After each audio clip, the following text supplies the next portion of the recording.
Terima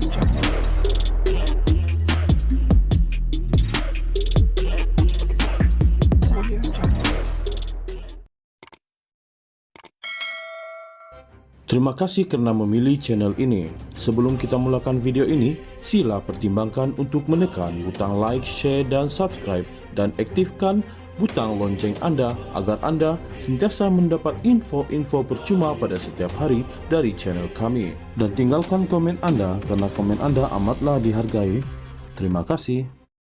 Veteran UMNO menuntut kerajaan supaya berterus terang dalam isu Tita Adendum yang di Pertuan Agong ke-16 membabitkan tahanan di rumah kepada Datuk Seri Najib Tun Razak. Setiausaha Veteran UMNO Malaysia, Datuk Mustafa Yaakob berkata, langkah itu perlu bagi mengelak kekeliruan dan syakwa sangka rakyat kepada kerajaan. Menurutnya, sekiranya benar adanya Tita Adendum itu, maka Veteran UMNO menuntut supaya ia dilaksanakan. Adendum tersebut dibuat Al-Sultan Abdullah yang ketika itu masih yang di Pertuan Agong, dan ia adalah haknya sebagai Agong yang mesti dilaksanakan oleh kerajaan, katanya dalam satu kenyataan. Tambah Mustafa, kesanggupan Timbalan Perdana Menteri Datuk Seri Dr. Ahmad Zahid Hamidi menandatangani afidavit yang beliau pernah melihat Tita itu bersama Tengku Datuk Seri Zafrul Tengku Abdul Aziz, lebih menguatkan lagi wujudnya adendum tersebut. Ia diperkuatkan lagi apabila Datuk Seri Wan Rosidi Wan Ismail juga pernah dan ada melihatnya. Justeru Veteran UMNO mahu kerajaan menjelaskan dengan telus serta berterus terang tanpa menyembunyikan fakta. Kalau tidak, maka perjelaskan apa yang sebenarnya berlaku. Veteran percaya ada 2 orang Menteri Kabinet yang menjadi ahli kepada jawatan kuasa pengampunan itu tahu cerita sebenarnya, ujarnya.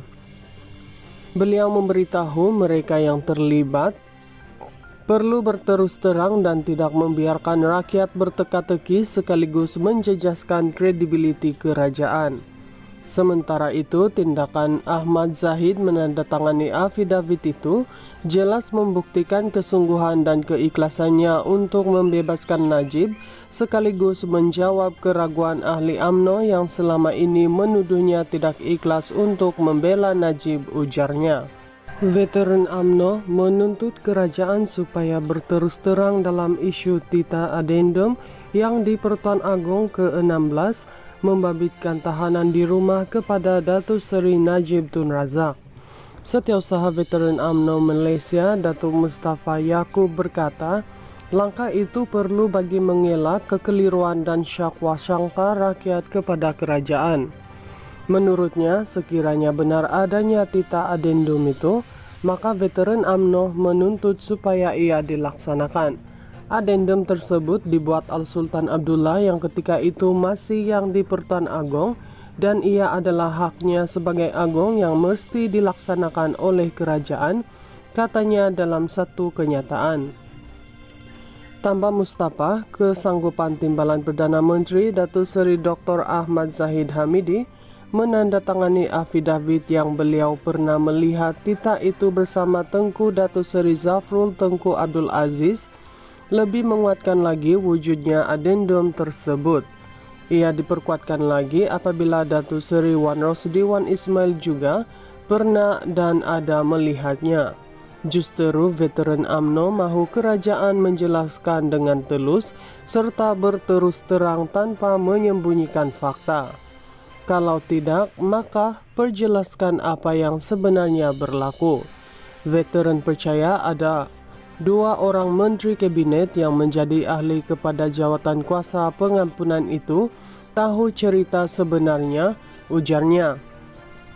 Beliau memberitahu mereka yang terlibat perlu berterus terang dan tidak membiarkan rakyat berteka-teki sekaligus menjejaskan kredibiliti kerajaan. Sementara itu, tindakan Ahmad Zahid menandatangani affidavit itu jelas membuktikan kesungguhan dan keikhlasannya untuk membebaskan Najib, sekaligus menjawab keraguan ahli UMNO yang selama ini menuduhnya tidak ikhlas untuk membela Najib, ujarnya.